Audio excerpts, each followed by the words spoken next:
সে আল্লাহর ডেকে বলবে, মাবুদ তোমার কাছে আমি কিছু চাই না,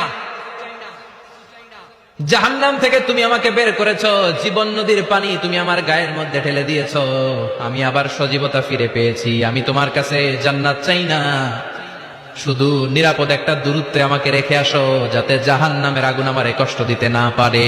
আল্লাহ, আমি কিন্তু তোমার কাছে জান্নাত চাই না। কি চাই না? জান্নাত চাই না, কিন্তু জাহান্নামের আগুন আমারে কষ্ট দিচ্ছে, এতটা দূরত্বে রাখো যাতে জাহান্নামের আগুন আমার গায়ে না লাগে।